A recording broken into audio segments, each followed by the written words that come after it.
Hi, in this video we're going to talk about BPA. What is it and what should we do to try to avoid it?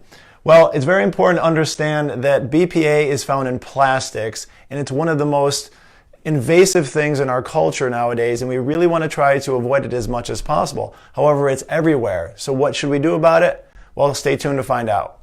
Hi, it's Dr. Joe with 2 Minutes to Better Health. Well, BPA, otherwise known as bisphenol A, is an industrial chemical added to products to help make plastics more durable and resilient. So most people don't want plastic things that are like falling apart in their hands. So companies have designed things to make them stronger, more flexible, pliable, so that we can use them. But unfortunately, that has a health consequence with it. And it's one of the most invasive things in our culture. And we talked about recently hormone disruptors, endocrine disruptors. This is one of the worst. All right, so potential health concerns of BPA. Well, a lot of things out there have some uncertainty about how bad they actually are for people.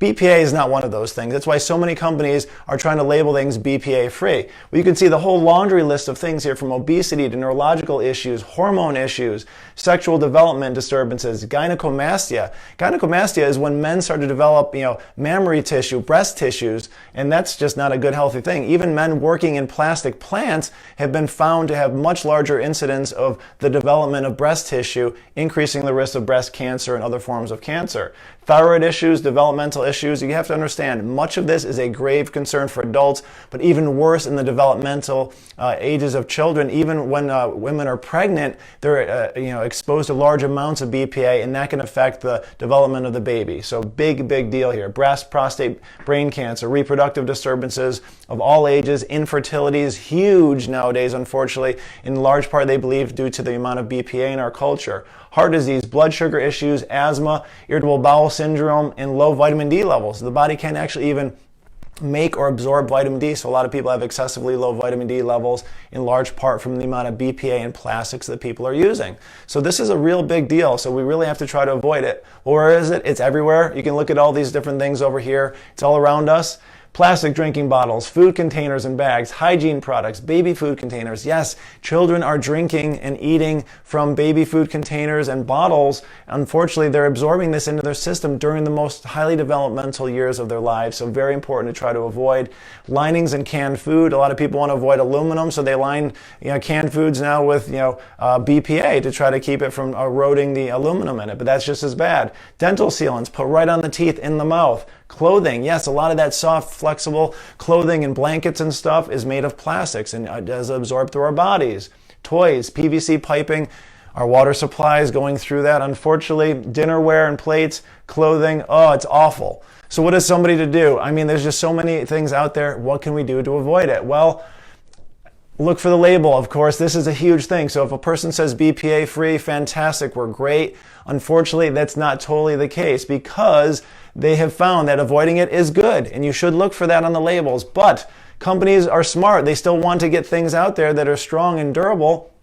They're using other chemicals like BPS and things that are even much more estrogenic, containing compounds. Because you have to understand, BPA is a pseudoestrogen, meaning it mimics estrogen in the body. So that's where a lot of this damage can come from. So it can be even worse in some cases. So again, what do we do? Well, try the best that you can, but at least educate yourself. Look for BPA free. Yes, I would encourage that. There will be more about BPS and other things. Look for those BPS free. Avoid buying water in plastic bottles. Definitely not a good idea. If you and your family drink most of your water from plastic bottles, try to avoid that, please. If you do, the ones that are like super low percentage of plastic, that are super crinkly, you have to understand that's going to break down even more, get into the water, not a good thing. And a lot of those things are stored in large, crates and containers and left out in the sun in many cases. That's going to cause more BPA to get into the water. If you do, buy the ones with the more rigid sides, like I said, drink out of glass or food-grade stainless steel bottles if possible. Mason jars are fantastic around the house. They don't travel well, of course, but look for stainless steel containers. 18/8 gauge is a fantastic choice for that. Never drink hot liquids or eat hot foods on plastic. I understand it's great to throw those things away at a picnic, but hot food on plastic causes more of the BPA to be released into your body. Bad thing. Don't microwave in plastic ever. I encourage bring your own containers for coffee or tea on the road. If you're going to get coffee on the road, get it in the cup and then pour it quickly into your container so it's not constantly just steeping that plastic out of it. Use Pyrex containers for storage versus plastic. Limit the use of plastic bags. You have to understand, people are storing food in plastic bags, not good. Okay, parchment paper is a better option.